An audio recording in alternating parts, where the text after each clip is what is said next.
Welcome, ladies and gentlemen, to the IRM Media Podcast. We're taking this opportunity to sort of introduce our website. We've been on hold for several months now. We've made a few soft openings, maybe, tried to get together and do a few shows, but this is our official launch and release. So welcome. We are joined by all sorts of people here with us today. We have James, the Full Armor OG. We have Walt, also known as Facebone777 on Twitter. Also with us is John Savage, or Sweary G on Twitter. We have Adam Meakin, also known as Larcher Red, Larchio Red on Twitter. You got it, bro. There you got it. There you go. Also joining us is Richard Kallberg, author of the Narrow Gate blog at narrowgateweb.wordpress.com. We have James. We already introduced James. We have Rob at Rob Freddy on Twitter. And I am Josh. Corey, you can find me about anywhere, Twitter, Facebook, whatever. So welcome, everybody, to IRM Media Podcast. Cheers, John. Thank you. Hi there. Hello, all. Hello. Hello. While we're still at the top of the hour, John, plug your blog, my brother. It's awesome so far.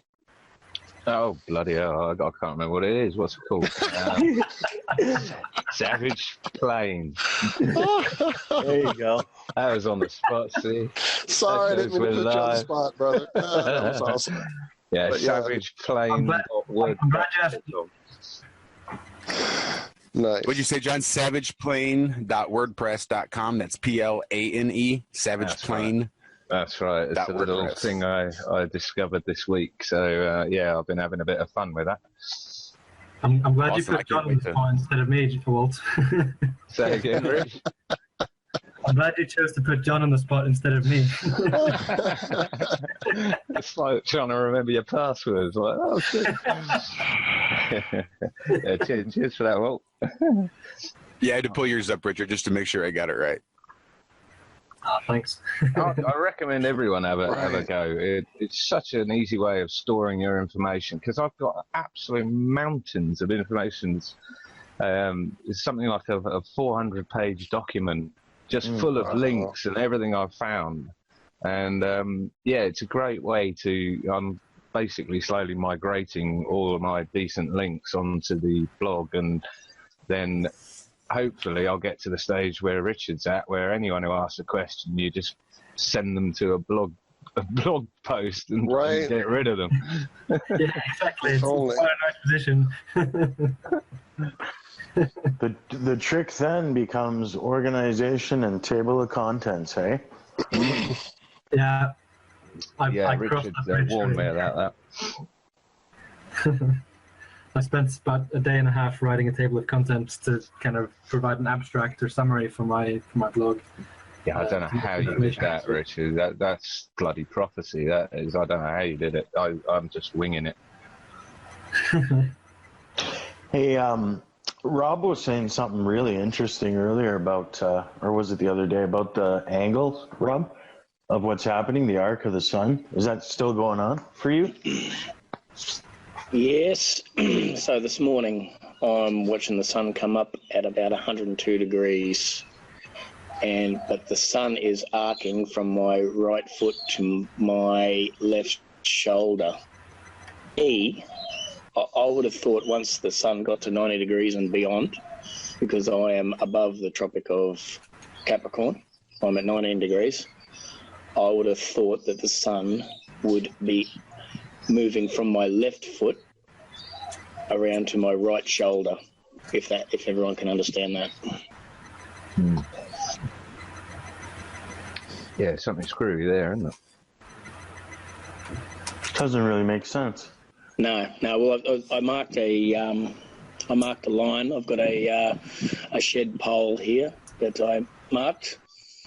I'm pretty sure that it's straight up and down that pole. You sort of need. I'm pretty sure the builder's got it right.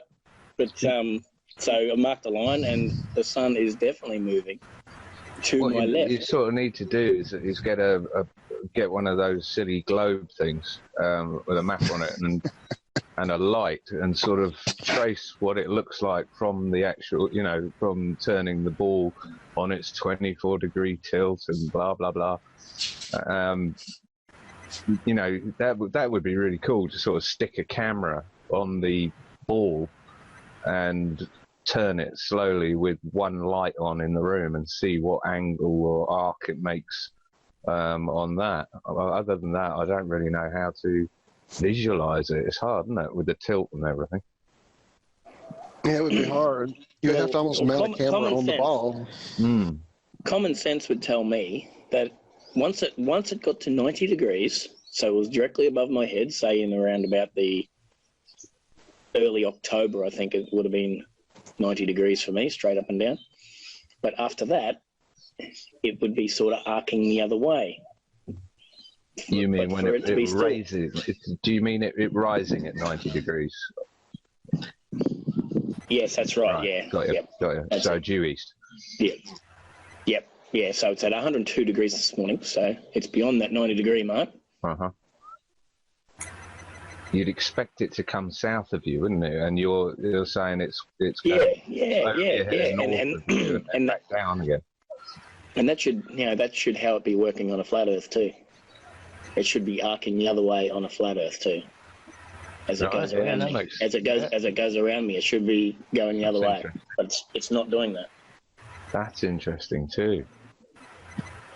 I love things that conflict with both the ball and right. flat.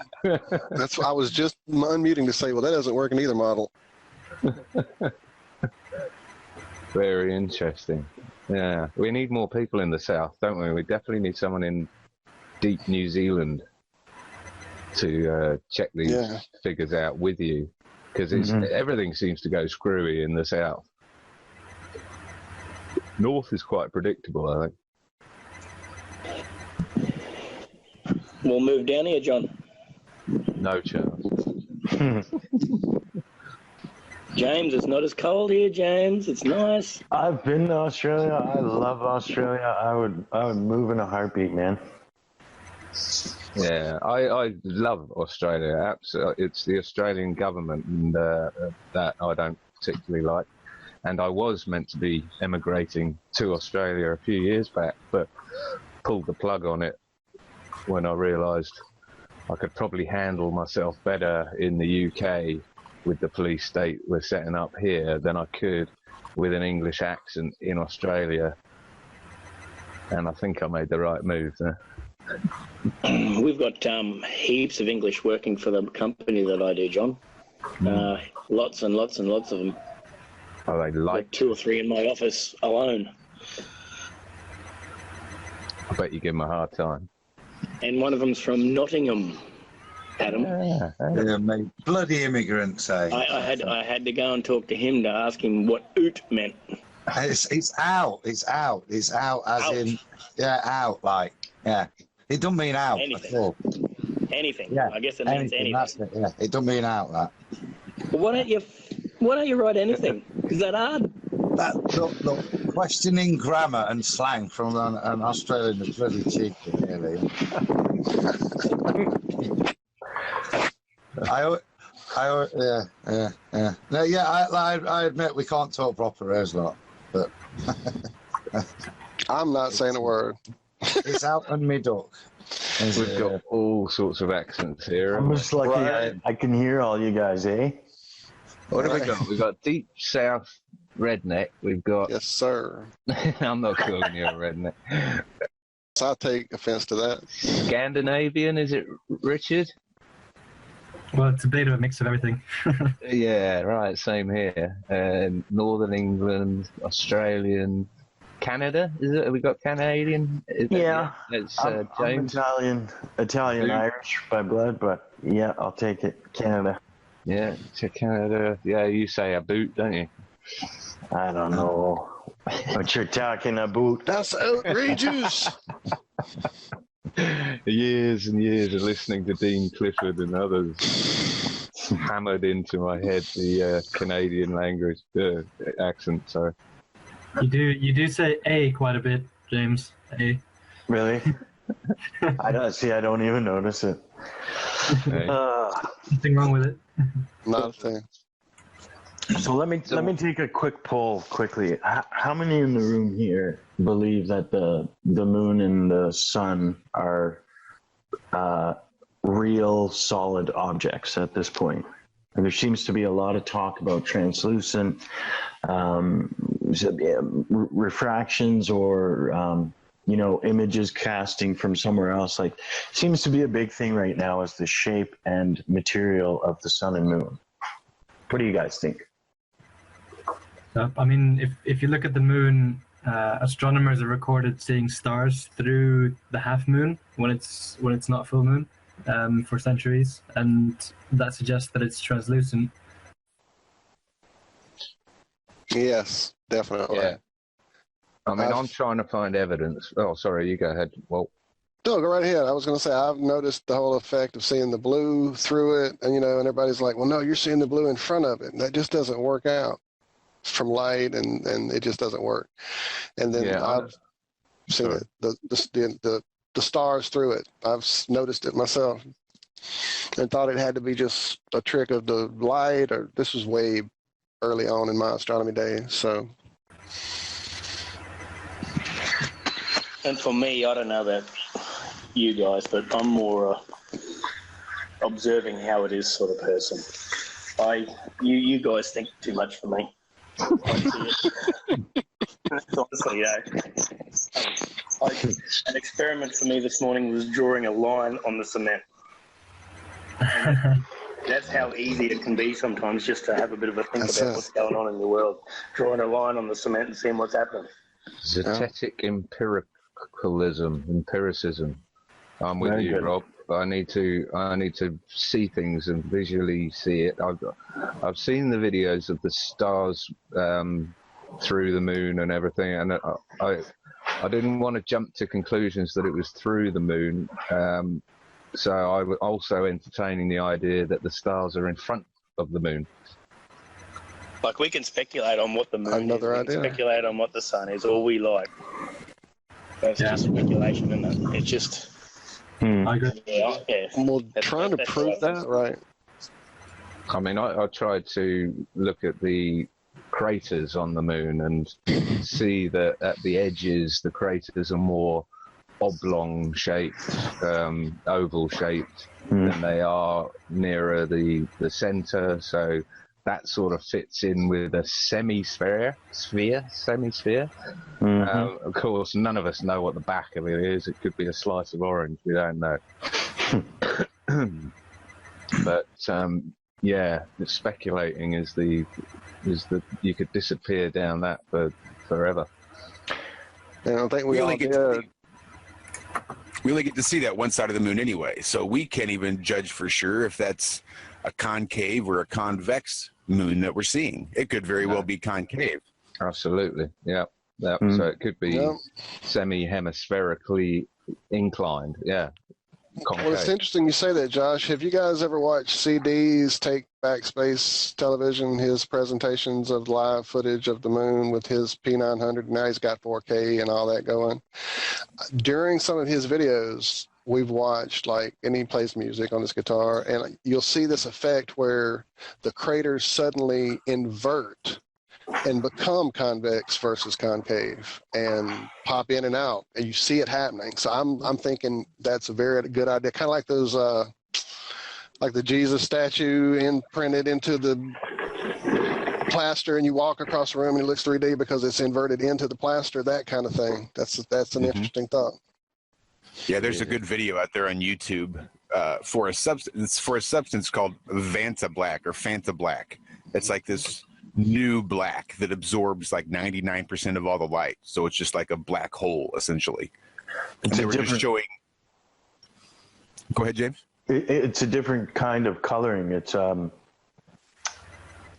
way your eye views it. It's sorry. I can't remember the name right now. Angle, I know. I can't either. I'm trying to think of it too. But I recommend just reading up about the Vanta Black. It's really amazing stuff. Amazing. But there's a video where a guy took a plaster cast of his face, and as the camera pans around to the back of the cast, all of a sudden, the face does the same thing. It goes from a concave mold to a sort of extruded Exactly. three-dimensional sculpture, and you can't tell which was which. Right. That's kind of what those do on the videos with CD, those craters. Yep.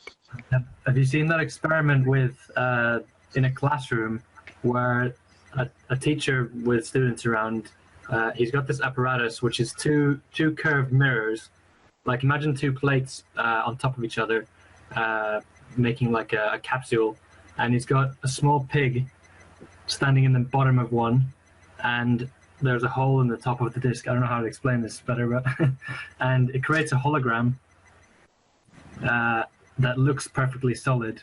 And it acts solid too. That's what was really interesting. Exactly, it acts solid. So when they shine a flashlight on the hologram of it, I mean, it's not there. You can pass your finger through it. But when you shine a flashlight on the pig that appears to be there, it creates a shadow. No. Wow. It's crazy. That's too much.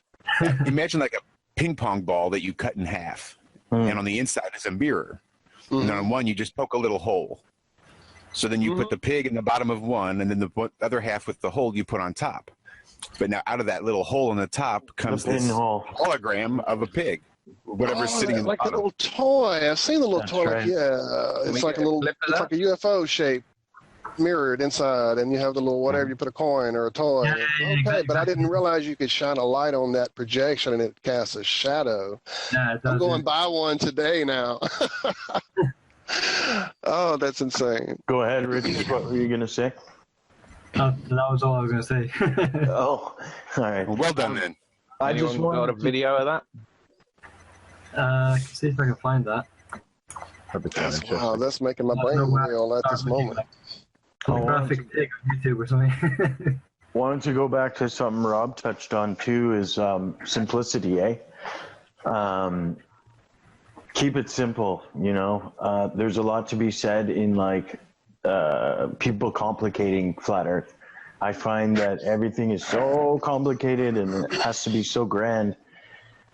I really like what you said, because it's what we see, it's what we hear, it's what we, you know, can touch and visually and viscally and observe. Problem is, you've got people telling you what you're seeing, and for years, people have been telling you that the boat is going over the horizon. People tell you that the sun is dipping over the horizon, but if you have a think about it and have a look for yourself. But I'm living proof that you can break those, you know, those barriers. And if the longer you stay with it, the more you'll see, and you know, the more you know. Sorry, go ahead, John. I'll shut up. No, I've got to pop away. I'll be back in a couple of minutes. Just got to make sure the monkeys are still in bed. Nice. All right. Well, the simplicity idea is kind of what I harp on, because, I mean, I sat just like we all did. I watched the videos. I went to the books. I looked for these things, trying to find it for myself. But until you observe what's going on with the sun up there endlessly, days on end, until you go look at that moon every night kind of thing. I mean, most people are lost like this. You know, their cell phone screens have them so distracted, they're not looking up. So it just goes by. It's kind of what made me go out there and see, okay, if that sun is really arcing away from me to the right, then I should be able to record that with my camera. It shouldn't be going down and sinking the same size, and it didn't. It went away and got smaller into the distance in an arc to the right. So anyone, you can go out and look at it. Anyone out there, you can do your own experiments. You can draw something on the ground like Rob's doing. Take out your cell phone. Just pay attention. Yeah, I'm a truck driver. I'm a truck driver, and that's all I do. As I'm driving towards things, I'm trying to estimate how far things are in the distance, and what I should be seeing and what I shouldn't be seeing. And yesterday I watched the sun come up as I was driving towards it, and then I worked that many hours that I watched the bastard go down as well. So I'm thinking about it all day. All day I'm thinking about what I should be seeing and what I shouldn't be seeing.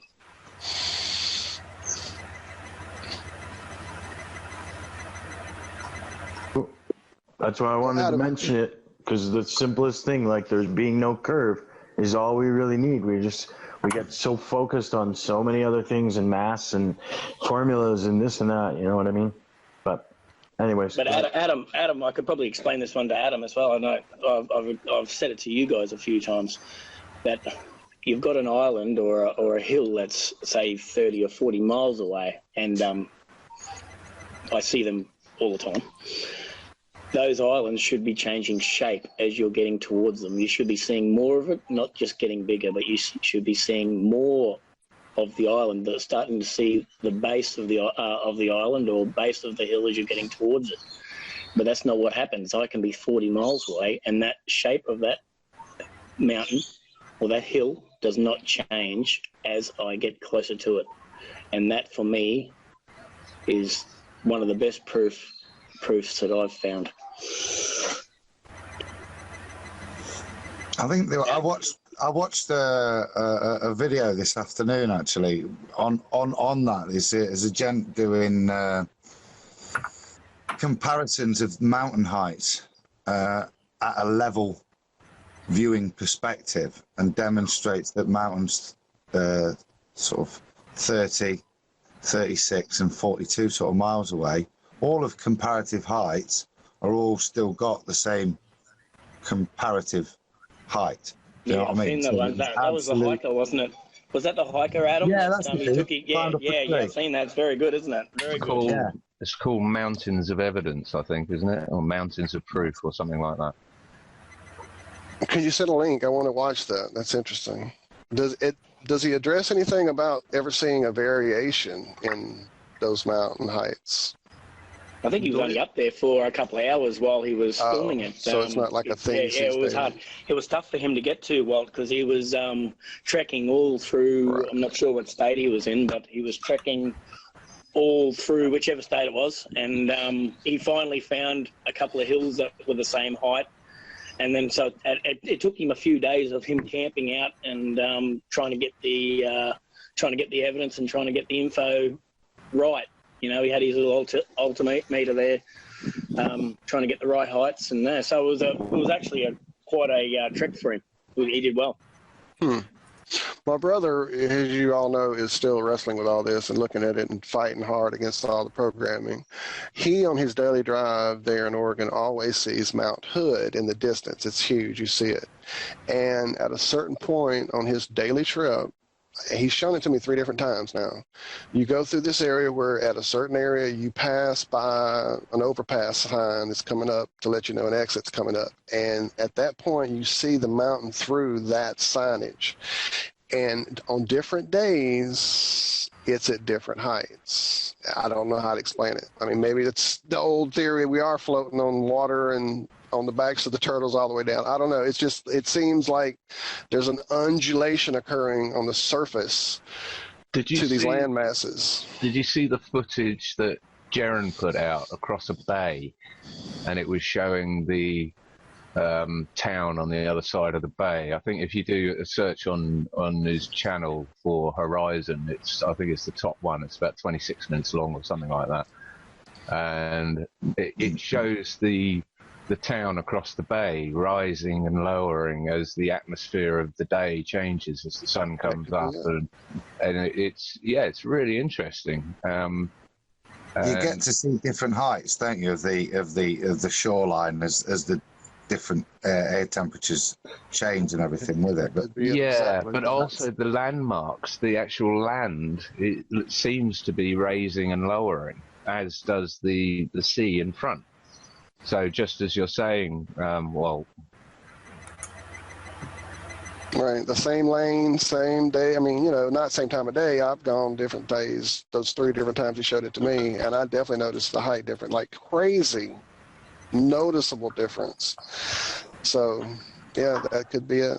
Maybe there's more to that. And that could lead back into the whole sun thing being not where we're actually seeing it, that it's some kind of phenomena, focal point, cymatic focus area, whatever, that is not an object. It's just, where is it coming from? That's the part that I still am trying to figure out. If it's a source somewhere outside of what we call the firmament, then maybe this whole refraction thing we're talking about with the heights of the mountain plays into why the sun appears different in different areas. Yeah.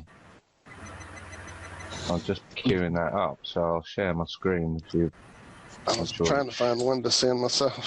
Sure, Jaron wouldn't mind. was hoping he'd be here. Where are you, Jaren? Next time.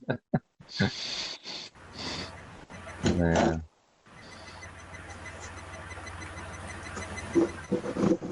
Doesn't he have anything better to do? Can't he just come on whenever we want him here? Yeah, right. It's not like he has a life. Look at dude's doing anything, uncovering the secrets of the world or anything. Can people see that? Yes, sir. Yes, sir. Might need to connect. You might need to click on me. But you see the way the land is moving. It's this mirror band. I'm more and more convinced with this band on the horizon that is. Right. So Wow. you get that reflective band.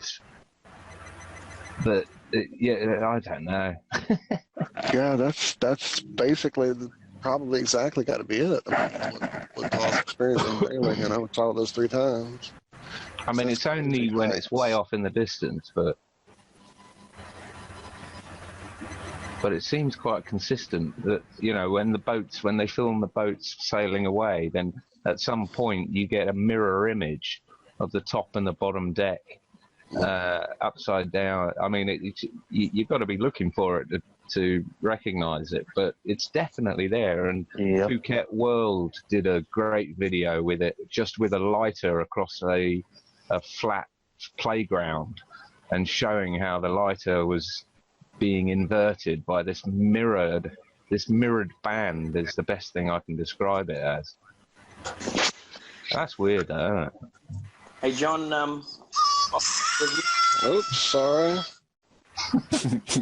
Sorry about that. Video started automatically here. That was In there. Broadcast Commission radio the other day while I was driving along. And they had a guy on there that was talking about the moon doing the tides. And he also said that the moon makes the Earth change shape by about 30 or 40 centimeters every 12 hours. How did he explain that? Yeah. Is that because Neil deGrasse told him? But the radio, he was, I don't know who he was. The radio had brought it up, but I just couldn't believe what I was hearing. You're very quiet, Rob, by the way. Is it just for me or everyone? It seems like he's like moving away from him or something. Oh, sorry. There you go, that's better. I think he was a scientist. The radio host really lapped it up, but yeah, 30 or 40 centimeters every 12 hours is changing shape as the moon's moving around us. Now, how can we possibly test that, I wonder? That's right. That's exactly what I said. I actually yelled at the radio. That exact statement. How the hell are you going to test that? How did the troll like that one? I haven't. Now I've only just thought about it then when you were when you had that video up there, John. So yeah. But you see this now, where you've got that mirrored band, Right. and it's actually reflecting below what's above it. Just below it in that mirrored band. It's just very strange, but it seems quite consistent. Almost reminds me of what we see on the road, on the tar when you look far enough sometimes. Yeah. Well, like I say, Phuket World did this across a playground with his camera on the ground and a lighter on the ground on the other side of the playground, and he was zooming in on it and showing it perfectly. And people were walking past and their feet were mirrored. You'd have 2 sets of toes and things like this. I did watch that. When you said that, it clicked in my mind because it's all sounded familiar, but that image in my head, I did. Let me see if I can bring that up as well. Let me unshare for a minute. Talk amongst yourselves. Maybe I do watch too many YouTube videos. Well, here, let's just watch this pig real quick. This is really interesting. I want to see this one. Yeah, this was the one that was breaking my brain a while ago. Yeah, So I'm not going to really play the video too much. I'm just going to kind of skim through it. So this is the top of the mirror. This is the hole in the top. There's another one below it. I'll just kind of play it forward a little bit, and they'll show you that there's the pig in the bottom.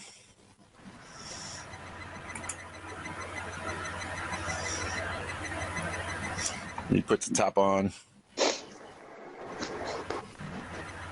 And then there's the pig. Yeah. Now, see, you can't touch it, but he's going to break out the flashlight, and it catches light. You can shine a light off the hologram. That's going he's not into shining the it. top hole, isn't it? That's yeah. No. Now it's going into the top hole. Oh, that does look different. Wow. Okay. I used to have one of those 2 years ago.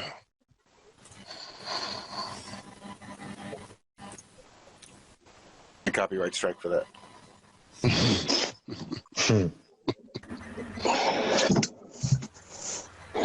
And Walt, I was thinking about what your brother was saying about Mount Hood and how you can see the sunlight still reflecting off the top of the mountain, but not the bottom. Right. You ever played around with black lights? Mm-hmm. And the way that light with black lights seems to fall? Like it's only falling towards things that can specifically reflect it? So like if it's not reflecting it, it looks like the light's not even shining there. Wow, I never thought about it that way. Right. So I'm thinking of different light waves and just the kind of the way that light's passing through, and it's only falling in certain areas and it's not falling in others, depending on the time of day or atmospheric conditions or who the heck knows. But I was just kind of thinking of how that could possibly be, and I got to thinking about the black light. Thought there might be some sort of correlation there.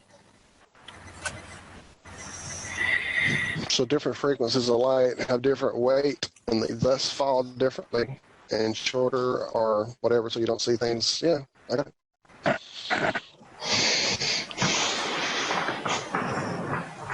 That's really interesting, Josh.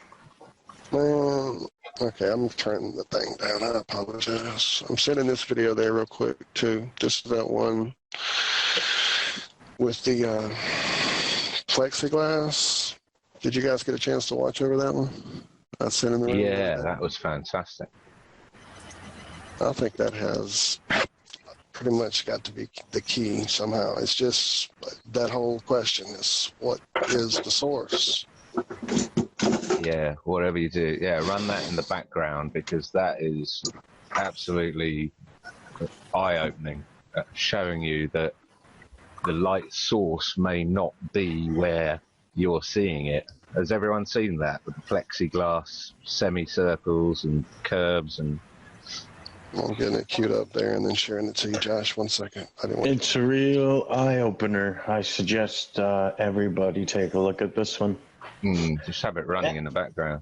And again, not to kind of toot our own horn, but it's a simple thing again. And last night I was thinking, one thing that they can't do is recreate something that's so universally known in a model, like when you were talking about a model earlier. They can't make a model that water sticks to a ball.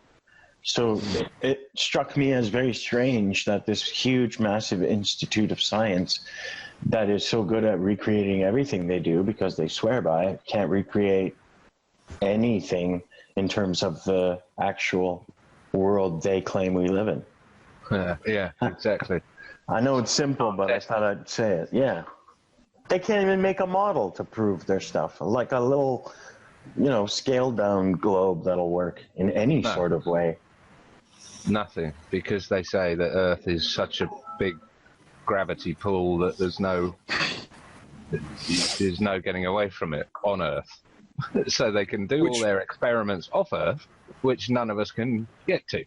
But they didn't contradict their own selves with the same thing. I mean, that was one of my early ones as a child, trying to go like, okay, so if this is how gravity works, I should be able to take sand and gather it up and make a planet out of it on the beach, shouldn't I? They should all attract together and all this whole, well, no, the gravity well's too big of the Earth and blah, blah, blah. Well, then why is the moon staying where it is? The sun is the bigger pull of gravity. It should have sucked it away a long time ago. We're less, the whole thing just doesn't, it falls apart, even in their own model. Yeah, exactly. Why isn't the moon orbiting the sun rather than us? But they'll say it's all the what do they call it? The Kármán line, or no? No, it's another zone, isn't it, where there's neither push nor pull, and it just... Well, the balance that keeps it perfectly balanced, and it's able to tug on our oceans, but not pull itself into our mass. Well, it doesn't tug on the Mediterranean or the Black Sea. I mean, they're pretty bloody big places, and they've got tidal ranges of about 10 centimeters. But of course, you can go to the Mediterranean and see, 6 foot swell, 6 foot breakers coming in on the shores because of the weather. That's what it is. Pressure, high and low pressure weather, hot air, cold air, a humongous sun, whatever that is, going around, and a moon going around above it with electromagnetic or electrostatic or whatever it's giving off. But, only seawater, salt water, is affected by tides. That tells me it's an attraction. It's a salt thing, so it's an electromagnetic salt attraction. So therefore, we're basically one huge battery. Someone, Richard, I think you were saying the other day, wasn't it? Yeah, he did mention the dielectric. He's still here? Richard's dropped out, keeps on dropping out. Yeah, he's having trouble. He'll be back on. But yeah, one big saline battery, right? One big. Right. Well, I mean, we have a magnetic pole in the middle surrounded by salt water. You're headed for a battery right there. What do you think, Adam? You're a chemist. I don't know if that's relevant. Sorry, I was on mute, guys. Sorry about that. We do that a lot. I just nipped down for a glass of wine, if I'm being honest. Out of the cave, just for a quick glass of wine. So sorry. I would agree. I think we are in one big battery. That's kind of what I'm messing about in the shed doing at the moment, trying to tap that. Not overly successfully, but playing about with both magnets and trying to pick up some of the magnetic charges that are about. So I would completely concur that we're. And so, along with that, we would expect to have magnetic lines or vortex lines or something. Ley lines. Ley lines, exactly. Give it another name. Van Allen belt or a dome. Yep. I mean, the dome is looking more and more probable, but the size of it, I don't. I still like to hold on to. If there is a dome there, then it's huge. And I mean, the Earth is just a small, or the part that we call Earth is just a small part under it, So it's way bigger. I like to think anyway. I think because otherwise the dome provides a prison. You've gone from a prison planet to a prison dome. What's better? I don't want either one. Well, whatever it is. But I'd like to. I can't prove a dome, so I beg to differ, though. I think when it all rolls out and everything's unveiled, I think that most people will be delighted to know, what the true scope of where we are is, and we can love it. We'll all love it and come together. A dome signifies a creation. Absolutely. Without a doubt. Yeah. You know what I mean? Is the only difference I would say that the dome signifies construction and therefore. Well, a physical dome does. I don't know. What if it's just magnetic vortex lines and that is a dome? Forming a dome like a toroidal, whatever it is shape. How does that signify that it isn't still a creator, though? Because I think you can create that in the lab. Or in nature, sort of thing. I know, but then we have to go to the part where nothing exploded, and then that's another show. So. No. I'm sort of saying you could build your giant battery or whatever, mock-up of a flat Earth, and this dome structure may appear naturally just because of the electromagnetics, the positives, negatives. I misunderstood you. Sorry, John. That's all right. But the whole construct must be created and for that this perfect situation to happen. So essentially, the only way to do it is by creation. I think even to prove everyone has to be a creationist, don't they? Essentially. Even the Big Bang was created. Absolutely. I have a question. Anyways, did you guys see Richard's? Here's another plug for you, man. But the video that you shared with the copper and the magnets, that was very interesting. Yeah. Yeah, we need someone to try that. Who can get hold of thick copper tubing? Because I tried it with thin copper tubing and it didn't work. It didn't work? Nah. It I don't know how doesn't thick work, it is. but copper You doesn't can get- like magnetic charge pull. I got plenty of copper at my work. What, thick, sort of 2-inch thick tubing? Maybe a bit smaller than that. Might be able to get a hold of some. Well, anything, give it a go. And then with neodymium magnet and drop it through it. And All right, and see if it does the hover. yeah, just see if it does it. Because I did it with a very, very small neodymium magnet and a copper tube, like heating tube, gas copper tube. Before I lose this train of thought, Adam, on the electric battery idea, the moon and the craters on the moon. The moon craters do not in any way resemble impacts. We've discussed this before in our group, but I don't think you were around in those discussions, that it looks more like where an electrical arc occurred on the surface of the moon. So let's say that if this is a big electromagnetic battery and the moon is part of one of the poles, at some point they had to put it, whoever, him, whatever, creator, however you want to say it, it had to be put in the correct position, and at some point it was too close and was arcing out, and that's where all the craters were created, facing us, because crater impact shouldn't even happen on the face facing us. We should take those meteor impacts, not the moon. Absolutely. You should have seen the flack I got from putting up a meme about that, about the craters on the moon facing our way. They came out in force to defend that one. But it's a great point, though, isn't it? I hadn't thought of that, actually. Did Well, they come from the? They either came from the Earth, or they went through the Earth, or at some point the moon was facing the other way. But then they've shown us the other side, and that's even worse, isn't it? Yeah, it was like, when did NASA start a war with the moon, and why didn't they tell us? It was something stupid, clever like that. But no, it's true. It's ridiculous, man. Again, very simple thing. Like, how are those craters possible? And all of the craters are flat bottomed and not very deep at all. Right. No angles, are all straight 90-degree in. There's no skid marks or anything along those. There's no sort of teardrop explosions or anything like that. Just full on, Perfectly straight. Perpendicular. Which is why it makes me think that the side of the moon that we all look at is actually the bottom side of the moon. Yeah. Not the side. That was, as we're told. Hey, we got a floating in the ocean of the. That's very interesting. What you just said, John. Go ahead, Rob. Do we have someone on chat? Yeah, we have got someone on chat. Big Dave is asking, is the sun, moon, stars in another dimension that we can't see or understand? Wow. That is a phenomenal question.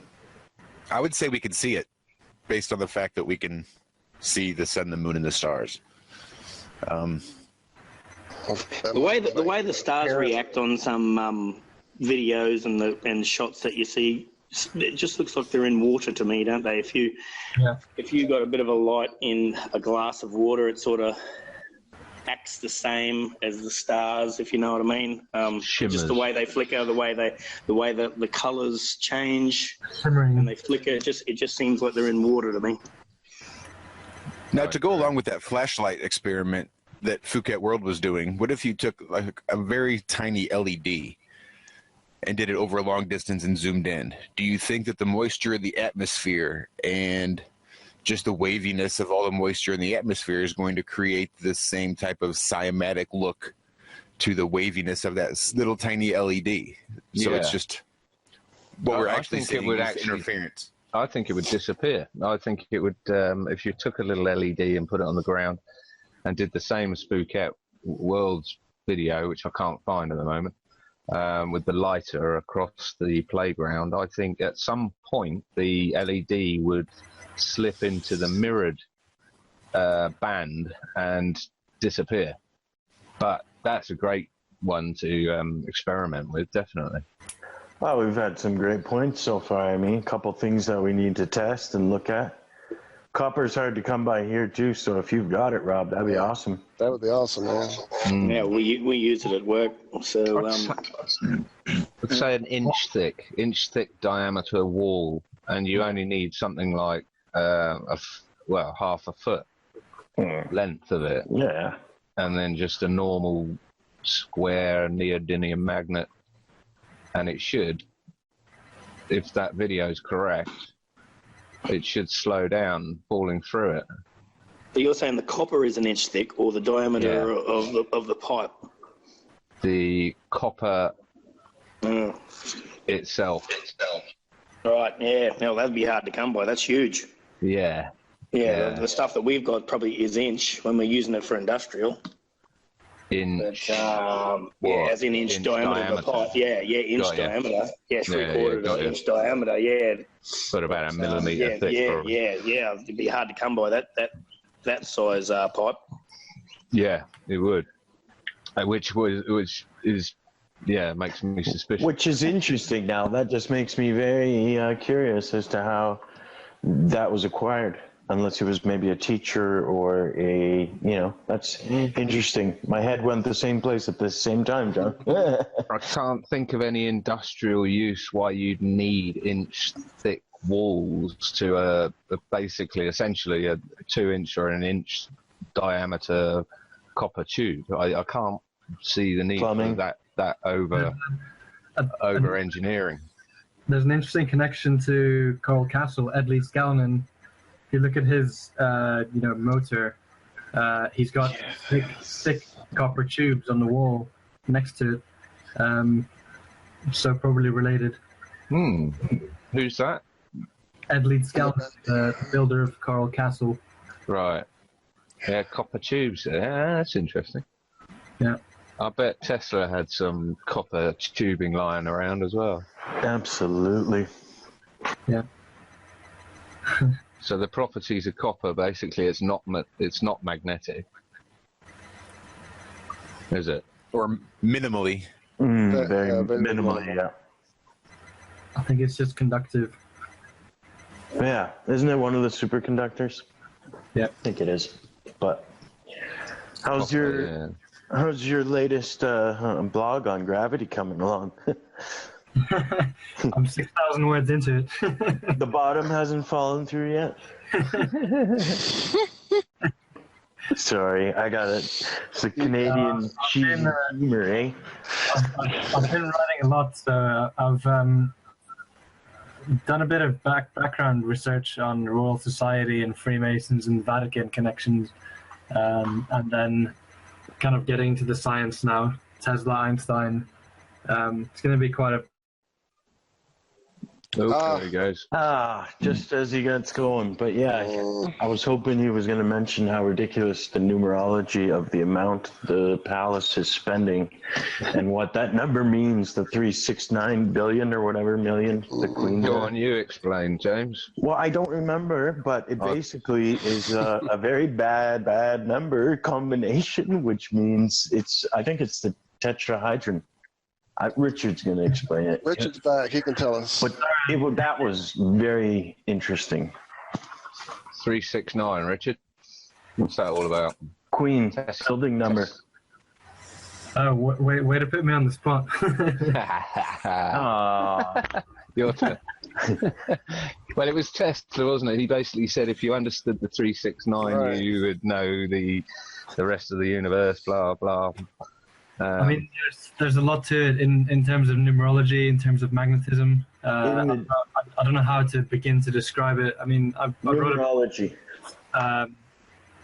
a blog post talking about the magnetism connection with Edley Scallon and Coral Castle. The 369, you find that in what's it called, Rodin Maths. I was talking about that image you put in the chat there with the tetragram associated with the numbers, but I didn't mean to put you on the spot, man. I'm sorry. Did you mean the hexagon? Yes, that's what I meant. Yeah, so that's the theory from Enter the Stars YouTube channel, where he's basically found this mathematical synchronicity, I guess you could call it, where let me see if I get it right. The hexagonal six-pointed star would have, the ratio of hexagons within the cube of the star would be 73 to 37 on the pyramids of the star, if you know what I mean.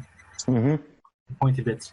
So that ratio 73 and 37 are really key numbers in a lot of places.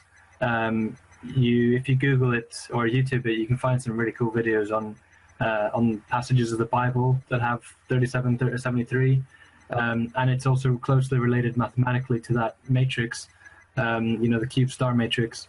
And when the Bible talks about the star of Remphan, the star of Satan, essentially, it's basically talking about a mathematical matrix, which is described by the 73, 37, and 369 encapsulates that. So let me see. That's exactly what I was hoping you would explain. That's right. So you have 3 times 37 is 111. 6 times 37 is 222.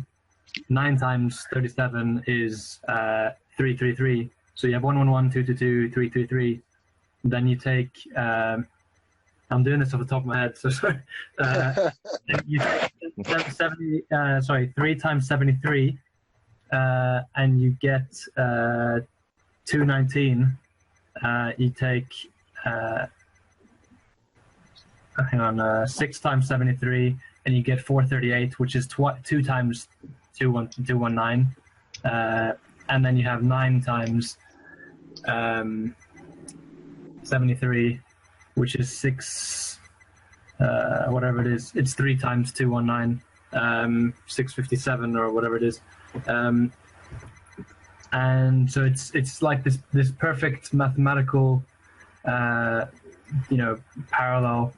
The beauty as well is the numbers 37 and 73. 37 is the 12th prime number. 73 is the 21st prime number. And you have the 12/21, which is the day Jesus was conceived, and his birthday is 9/11. So these mathematical numbers coincide, perfectly with biblical accounts. I'm going to write a blog post later on mathematical proof in the Bible. There's a really cool site called thelivingword.com where you can find a lot of this stuff. Very cool things you can find out when you get into numerology and synchronicity. Interesting. It's very, very cool stuff. And then you pair that with the stuff that Tesla was working on, 369, and you start to get, you merge the biblical account with mathematics and the scientific, not the science of, the pseudoscience like Newton and those people. The real science. The real science like Tesla, that's actually experimentally provable with scientific method. You start to put those pieces together and you get this puzzle. And it becomes very clear that we live in a mathematical universe. It's very cool. Absolutely. Thank you very much for sharing that. That was great. I don't know if I managed to get those points across. I guess to a lot of people who don't know this material, I might sound like a lunatic, but, with all these numbers flying around. But yeah, you do to me. But... I must admit, I don't understand it. It's kind of difficult to just explain numbers and matrix this and that, just over the voice. But I've dropped a few of these images and things in the chat, the IRM chat, and I'll be blogging about it soon. We will make sure to include those links and images in the final edit for you, Richard. Yeah, look forward to the blog. Yeah, where can we find your blog? Go ahead and plug it again. www.thenarrowgateweb.wordpress.com. So the posts, I don't want to go through the whole list, but the relevant posts to the things I've just spoken about. The first post is on cymatics, which is the study of how sound affects matter. Frequencies. Tesla frequencies, Ed Leeds-Gallman, Carl Castle. It's not an exhaustive study, but it's an introduction. In post 13, which is magnetism, I go into Tesla 369 and the connection with magnetism and Ed Leeds-Gallman. And right now I'm working on a post to basically take gravity and kick it out the window.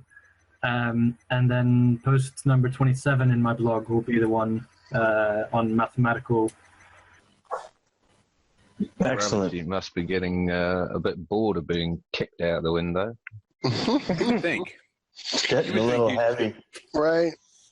And what's funny, really once you got see much back this, once you see this whole gematria, this hidden number thing, it's just pops up everywhere. I was watching something about the first Trinity nuclear test Oppenheimer did, and for some reason they chose to do the test at 5:29 and 45 seconds a.m. instead of doing it at 5:30 a.m., which makes more sense. And then when you add it all up and it's 7, what's the significance of 7 in that? Do you have a clue? 7 is a building number. It's a completion number, typically. So as I tying know it it. into the Trinity with the destruction thing, they're just trying to rub it in the people's face. I mean, I agree with what Richard said. Like, it's really hard to relay this whole thing over this medium right now. It is. And I think it'll be hard to translate. But the point I was trying to make is, though, there's something here, because I'm more like real world, literal type. And I see this number 33, I see 369, it's in the news. And then you actually do a little bit and you talk to people like Richard and other people, and you actually realize, holy fuzzwads, there's something to these numbers. Like, this is seriously, I'm seeing it on CNN. I'm the presidency was this number. This is, I can't deny it anymore, is what I'm getting at. With the 369, you have to think, the royal families, they're going to steal your money, the taxpayers' money, regardless of what the news says.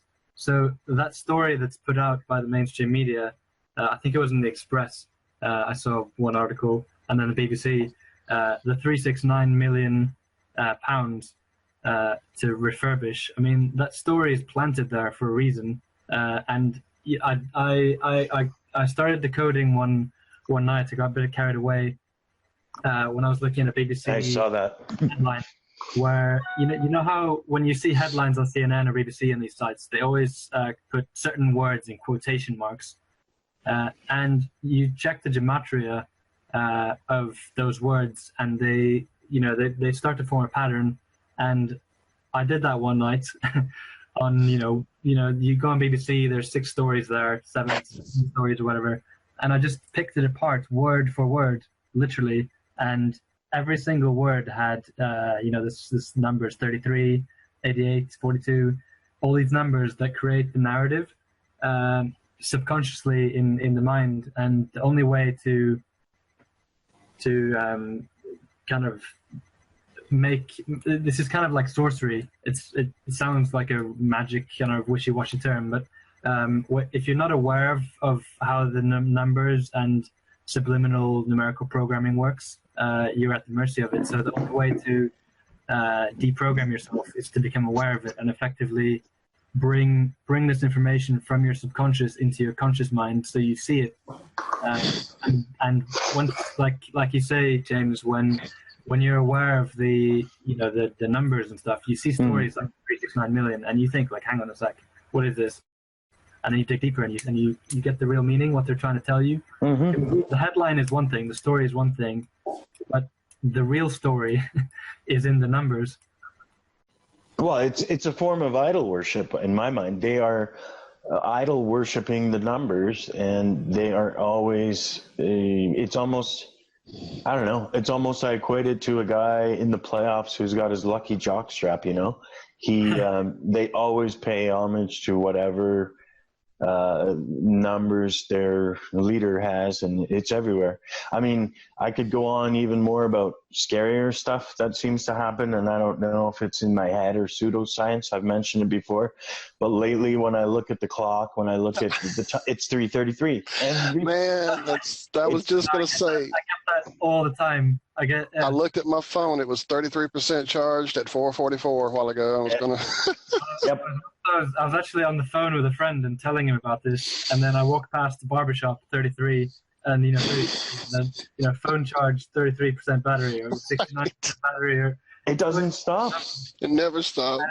I walked my dog earlier, and there's a car drives by. I just glance at the number plate, and it's these numbers 669 or 666 always, and it's just. I mean, you sound crazy saying this, but it's... I do. I didn't want to mention it. It sounds like Mandela. I mean... It's true. I'd like to hazard a guess that Rob is not quite on board with this. I'm listening. All right, back to the fire. No, I see numbers. I do see numbers, but I mean, there it just seems like people try too hard to get to some numbers sometimes. Yeah, I think it's like chemtrails. Once someone points them out to you, then you can never not see them again. You're always looking for them. You're always seeing them. Whereas other people are just wandering through life and they never see any of this. They never look up. The subconscious is always taking in, what the eyes see. We only focus on, the small, part of the eye, what we see. But the subconscious mind is taking everything in. And if we programmed our mind to recognize certain numbers, we'll see them all the time. So it's true what John's saying. That doesn't mean there's nothing to it, but our mind is kind of, we're kind of programming our mind to see those numbers. Can you test it? Can you prophesy something via it, or? Like using the scientific method in some way, is there a way of showing it? I did that with the BBC News, picked it apart, the same numbers came up. That wasn't me trying to look for them. That was the gematria, every single word was 88 or 69 or 33 or 13 or something. So that was the news headlines. That wasn't me seeing it. That was just me. Is that when you put it into one of those websites or whatever, and it gives you the numerical value? Yeah. Right, got you. How are they worked out? Is that sort of through, ancient sort of Hebrew numbering of letters? It's a Babylonian system, actually. It was the Babylonians and two other peoples that originally used it. But I just quickly, before I give it back to Richard here, was just going to say Rob is right, because I mean, I'm the one that brought up the numbers, and I definitely see them, and I know they mean something. But look at today. The world was supposed to end today. It's 1119, right?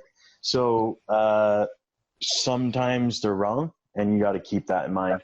That's why for me, it's a growing thing. I'm skeptical. I see it. I know there are connections, but yet when another date goes by that has been prophesized, I think when we correlate these numbers to our Gregorian date system, it's surely there's something more raw base calendar that we can use than sort of 9/11. It was 9/11. Right. If we can find that 360 day calendar and that we lost.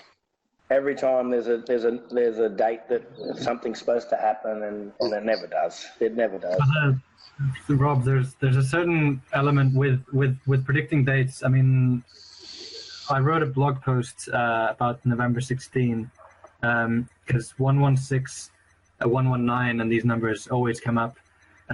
It wasn't so much a prediction as much as just documenting synchronicities that you can find in movies.